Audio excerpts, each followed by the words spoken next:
तो आज बात करेंगे Newton's third law of motion के बारे में। Newton's third law of motion को जानने से पहले हम जानेंगे कि इम्पल्स क्या होता है। तो एक्चुअली पहले इम्पल्स की डेफिनेशन देखेंगे और उसके बाद मैं आपको समझाऊंगा। A large force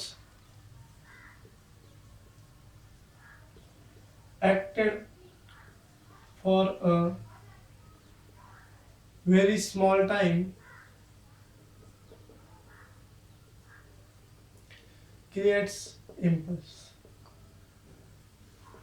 मतलब अगर कोई बहुत ही छोटा फोर्स कोई बहुत ही बड़ा बहुत ही लार्ज फोर्स होगा और वो बहुत ही कम टाइम के लिए एक्ट करे और फिर निकल जाए तो उसे हम कहेंगे इम्पल्स। अगर हम उसका ग्राफ निकालेंगे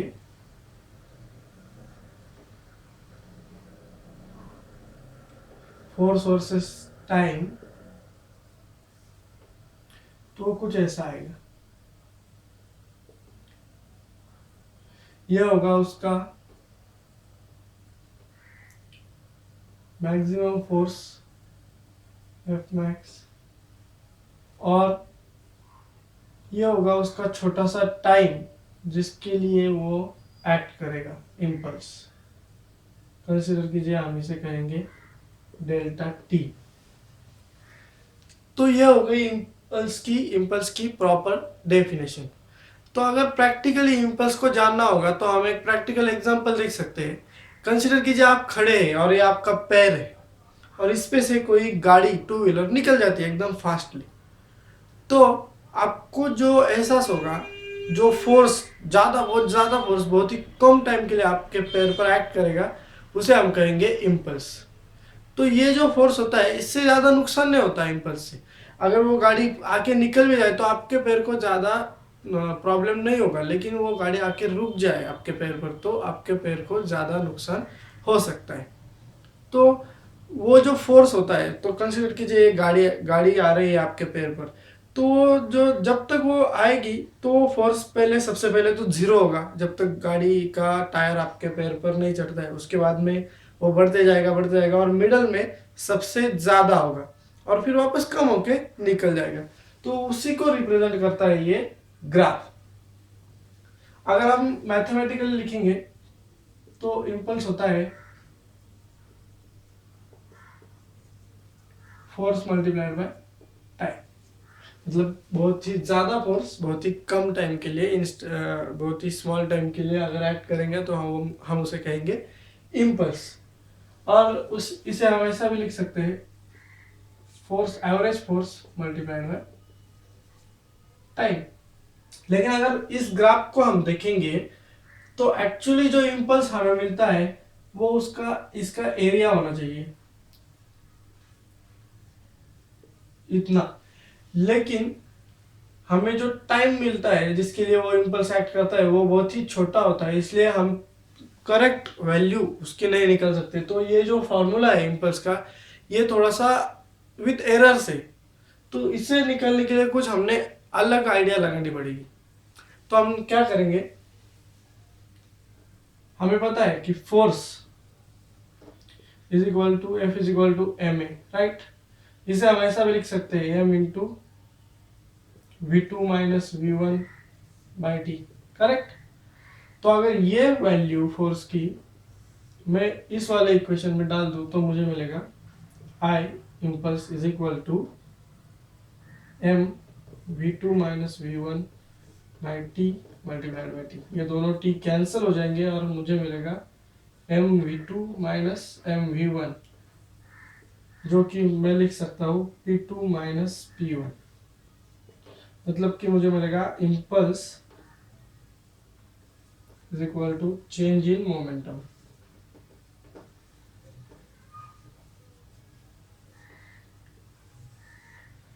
तो इसकी मदद से हम फोर्स की भी वैल्यू निकाल सकते हैं। अगर मुझे मिला impulse is equal to p2 minus p1 और मुझे पता है इम्पल्स का जो फॉर्मूला है वो फोर्स इंटू टाइम है, तो force into time is equal to p2 minus p1। तो फोर्स की वैल्यू मुझे मिलेगी change in momentum divided by time, that is rate of change of momentum. मुझे वापस वहां पर घूम फिर कर हम उधर ही आ गए। तो ये हो गया मोमेंटम के बारे में, सॉरी इम्पल्स के बारे में। तो आप देखेंगे कि थर्ड लॉ का जो स्टेटमेंट है वो कैसा है। थर्ड लॉ के दो स्टेटमेंट है, एक है एग्जैक्ट स्टेटमेंट और एक है सिंपल वाला स्टेटमेंट। तो सबसे पहले सिंपल वाला स्टेटमेंट बताऊंगा। To every action there is an equal and opposite reaction.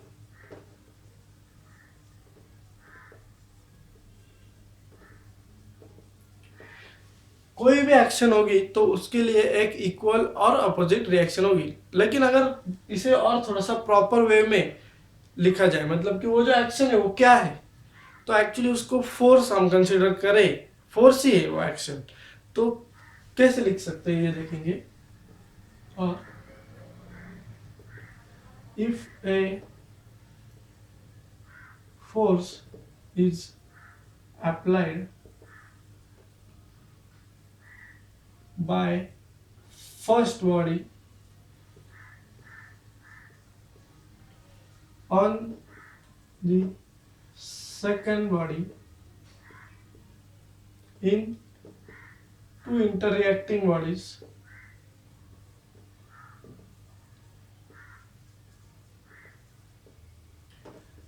then a equal and opposite force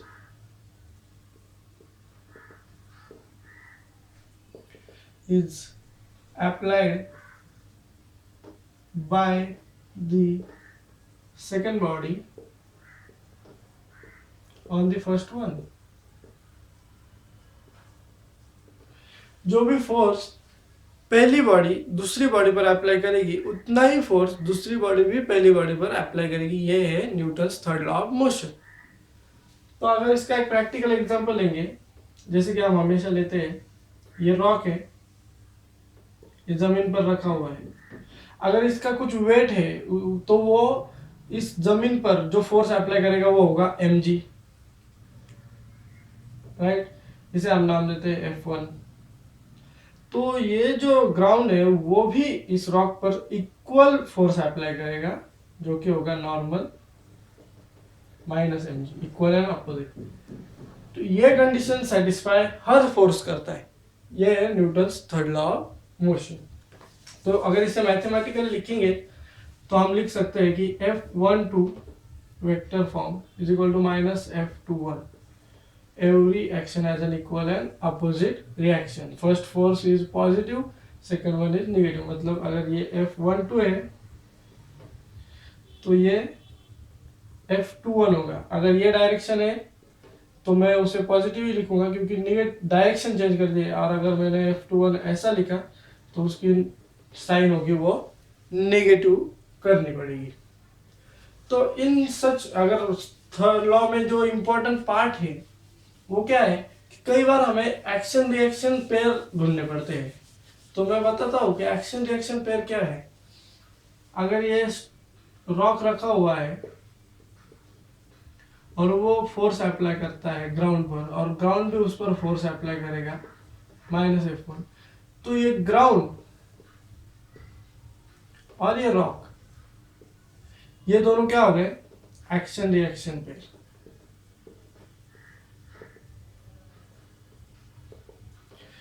तो कई बार प्रॉब्लम्स में हमें ऐसा आता है कि एक्शन रिएक्शन पेयर हमें ढूंढने होते हैं, पहचानना होता है कि एक्शन रिएक्शन पेयर कौन से है, तभी हम उस प्रॉब्लम को सॉल्व कर पाते हैं।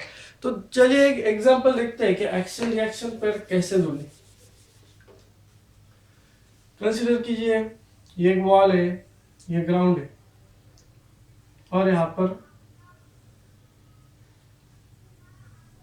एक टेबल रखा हुआ है और उस पर एक बुक रखी हुई। ये बुक है, ये वॉल, ये टेबल और ये ग्राउंड है।